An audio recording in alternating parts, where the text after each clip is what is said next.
International question! International question! International question! Boring Bestie, England. London, England. It's fun because Gabby gets to do an accent, and it's also fun because they gave themselves a really fun nickname, which we always love and appreciate. Yeah. Okay, so Boring Bestie says, "Hi, Allison and Gabby. I love this show and both of your work. I have a question I've been thinking about sending in for a long time. My best friend has bipolar disorder. I love her so much, but sometimes it's hard to deal with.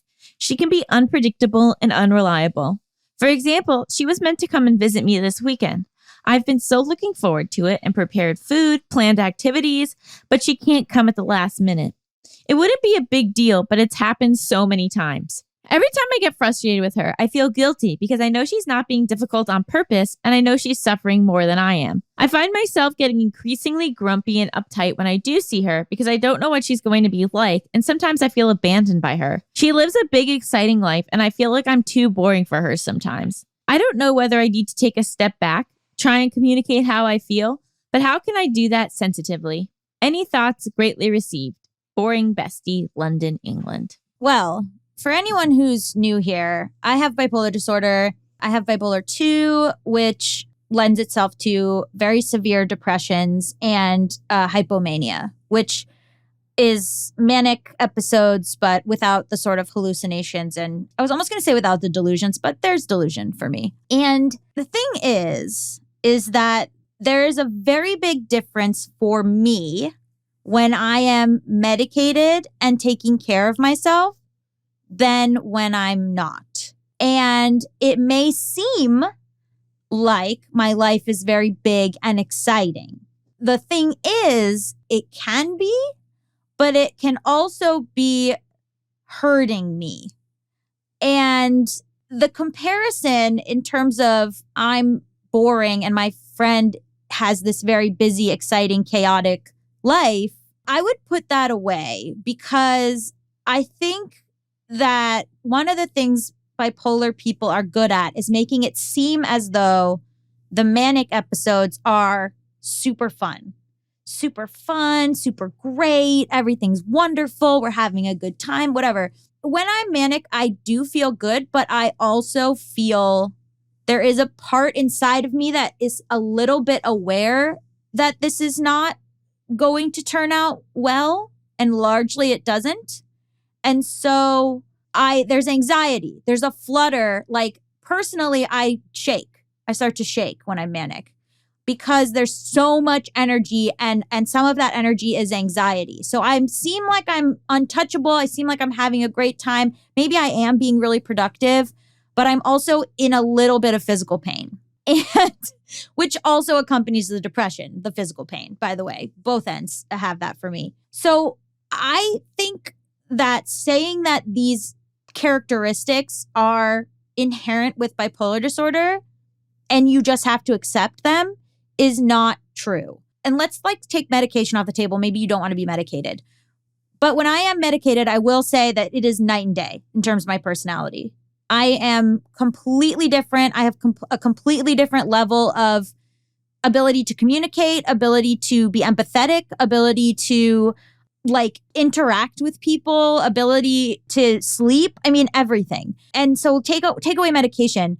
Even if you're at times when I'm taking care of myself, when I'm, exercising, let's say for me, or eating better or sleeping, all these things, making a schedule that I can stick to, all these things, I am not unreliable. I am not someone who would say that I was going to come and then 2 days before not come. I recognize my behaviors in the behaviors of your friend, but I don't do that anymore because I'm taking care of my bipolar disorder. Let's say, get specific, bipolar disorder. I'm taking care of it. So I'm not letting people down. I'm not behaving in a way that might seem selfish. And to me, in my opinion, is selfish. I'm judging myself, not your friend. I think there's an element to what you wrote that's and that's just what she's like. And I, as a person who does, and I'm choosing to say suffer with, who suffers with this, it doesn't have to be like that. And sometimes, honestly, like for me, the best thing that can happen with my bipolar disorder is to be boring.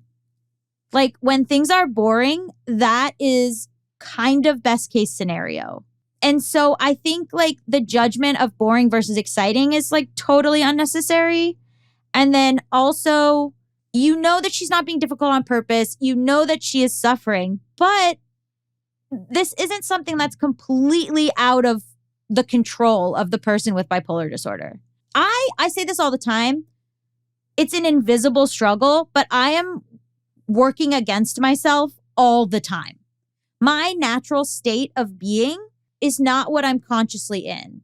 Like I am working so hard 24/7 to not do what my brain wants me to do. And that sucks and it's hard. And I need a lot of things in place to be able to do that. And I thought yesterday, Mal's niece had a whole day where she was crying and the sister was like, I haven't been able to sleep. I haven't been able to do anything. And I thought, I can't have kids. Because if I had a kid who was screaming for 24 hours, it would be so like if I didn't get sleep, if I didn't have my routine or whatever, I would go manic immediately. And I know that about myself. And that's hard, right? That's a hard truth to come to. And I think there are just some things that you're going to have to do differently than people who don't have bipolar disorder. And so I think that this person you're not being insensitive. This person is not taking care of themselves to the ability that they could, I think. You didn't mention if they're medicated. You didn't mention if they, do anything in particular to mollify the bipolar disorder, but it doesn't sound like it. That's my TED Talk.